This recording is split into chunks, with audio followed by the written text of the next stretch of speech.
Rabu 10 Juni 2026. Pagi-pagi, jutaan orang Indonesia buka HP dan mereka semua baca berita yang sama.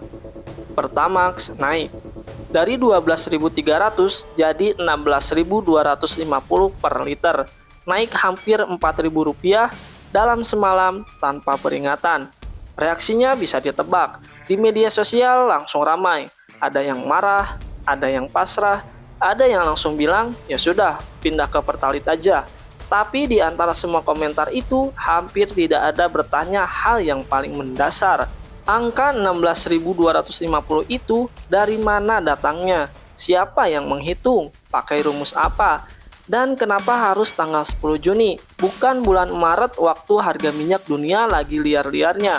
Bukan bulan April waktu harganya paling tinggi sepanjang sejarah. Pertanyaan itu tidak ada di berita manapun, dan di video ini kita akan coba cari jawabannya. Tapi spoiler dulu, jawabannya tidak sesederhana karena harga minyak dunia naik. Oke, kita mulai dari hal yang paling basic.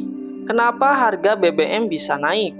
Jawaban resminya selalu sama, mengikuti harga minyak dunia. Dan itu tidak salah, tapi itu juga tidak lengkap. Karena di balik kalimat sesederhana itu, ada sebuah mekanisme yang kalau kamu coba cari penjelasannya, kamu akan kesulitan menemukannya. Indonesia mengimpor sebagian besar minyak mentahnya. Minyak itu diolah di kilang, jadi BBM, lalu didistribusikan ke seluruh SPBU di penjuru negeri.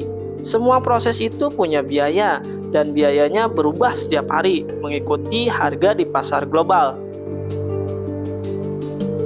Nah, untuk BBM non-subsidi seperti Pertamax, ada yang namanya formula harga dasar. Dasar hukumnya ada, namanya Keputusan Menteri ISDM nomor 245 tahun 2022. Di dalamnya diatur cara menghitung harga jual BBM non-subsidi. Kedengarnya transparan kan? Tapi ini yang menarik. Dalam aturan itu, untuk BBM jenis Pertamax, harga indeks pasarnya ditetapkan oleh badan usaha sendiri. Dalam hal ini Pertamina. Baru setelah itu dilaporkan ke Menteri ISDM, bukan sebaliknya. Artinya, perusahaan yang berkepentingan dengan angka itu adalah pihak yang paling besar perannya dalam menentukan angka itu.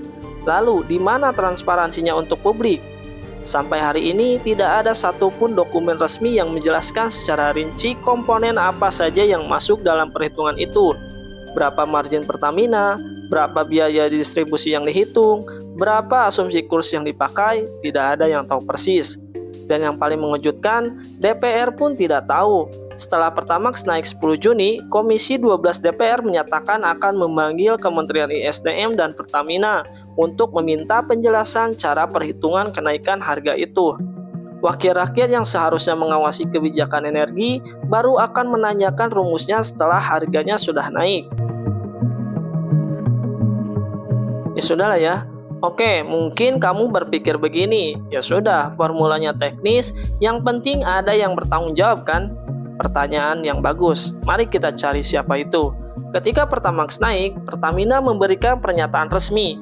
Kira-kira isinya, intinya ini keputusan bersama dengan pemerintah. Lalu pemerintah bicara apa? Intinya ini mekanisme pasar, bukan keputusan pemerintah. Coba kita letakkan dua pernyataan itu berdampingan. Pertamina bilang koordinasi dengan pemerintah. Pemerintah bilang ikuti mekanisme pasar. Dua pernyataan resmi, keduanya tidak salah, tapi keduanya juga tidak menjawab pertanyaan yang sama. Siapa yang sebenarnya memutuskan angka 16.250? Ini bukan soal siapa yang salah. Ini soal dalam sistem yang mengatur kebutuhan energi 270 juta orang, ketika harga berubah drastis dalam semalam, publik berhak tahu satu jawaban yang jelas. Ini keputusan siapa dan berdasarkan apa? Sampai sekarang jawaban itu belum pernah diberikan secara terbuka. Sekarang kita masuk ke pertanyaan yang paling mengganjal. Kenapa tanggal 10 Juni? Mari kita mundur sebentar. 28 Februari 2026, AS dan Israel menyerang Iran. Selat Hormuz, jalur 20% minyak dunia ditutup seminggu kemudian. Pasar langsung bereaksi. Pada 6 Maret, harga minyak WTI langsung melonjak 20% dalam sehari. Beberapa hari kemudian, harga Brent menembus $119 per barel. Ini tertinggi dalam bertahun-tahun. Di titik inilah logisnya harga Pertamax naik kan? Tapi tidak.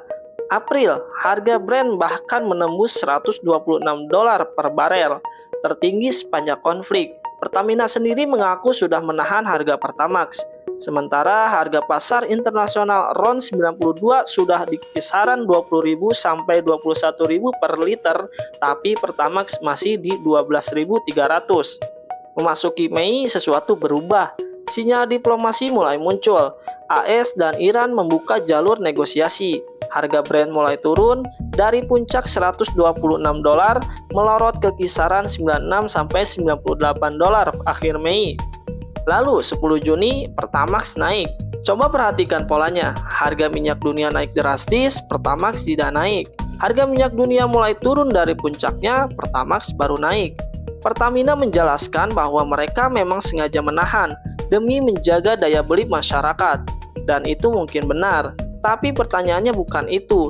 Pertanyaannya adalah apa yang berubah di antara April dan Juni sehingga Juni adalah waktu yang dipilih. Tidak ada penjelasan resmi yang menjawab ini secara spesifik, dan ketiadaan penjelasan itu sudah cukup menjadi sebuah pertanyaan tersendiri. Sekarang mungkin ada yang bilang begini, ya sudahlah, Pertamax kan buat orang yang mampu. Saya pakai Pertalite, tidak kena dampaknya. Tunggu dulu. Di hari yang sama Pertamax naik, 10 Juni 2026, data Bank Indonesia mencatat harga bawang merah melonjak 10% dalam sehari. Bawang putih naik hampir 10%, minyak goreng kemasan ikut naik dalam satu hari.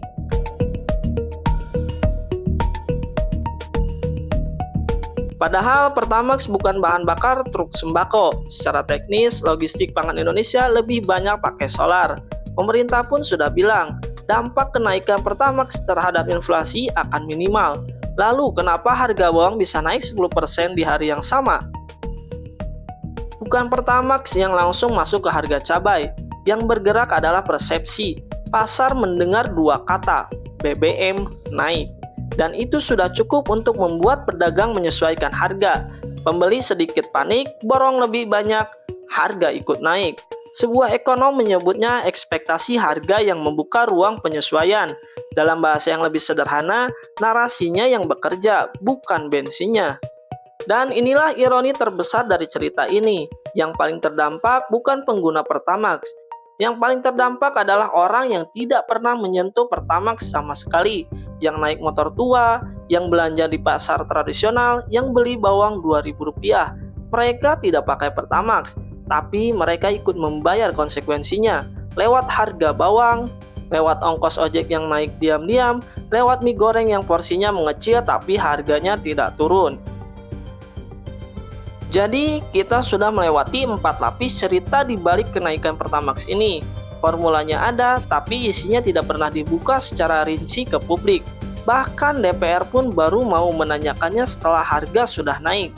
Prosesnya ada, tapi dua pihak yang terlibat memberikan jawaban yang berbeda tentang siapa yang sebenarnya memutuskan.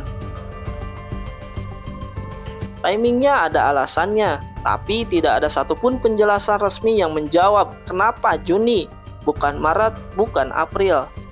Dan dampaknya nyata, bahkan bagi orang yang tidak pernah memegang nozzle Pertamax seumur hidupnya.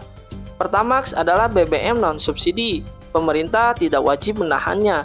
Pertamina tidak wajib menjelaskan setiap detailnya. Tapi energi bukan sekedar komoditas biasa, ia menyentuh harga makanan, ongkos kerja, biaya hidup sehari-hari. Ketika harganya bergerak, bahkan yang non-subsidi sekalipun, efeknya terasa sampai ke meja bahkan orang yang tidak punya mobil. Di negara yang aturannya mewajibkan koordinasi antara Pertamina dan pemerintah dalam penetapan harga, seberapa jauh publik berhak tahu bagaimana koordinasi itu bekerja? Itu pertanyaan yang belum dijawab, dan mungkin itu pertanyaan yang paling penting untuk kita tanyakan bersama. Nah, kalau kamu pengguna Pertamax, Ceritakan di komentar, kamu langsung beralih ke Pertalite atau tetap bertahan? Dan kalau kamu bukan pengguna Pertamax, apakah kamu tetap merasakan dampaknya di kehidupan sehari-hari? Tulis di kolom komentar.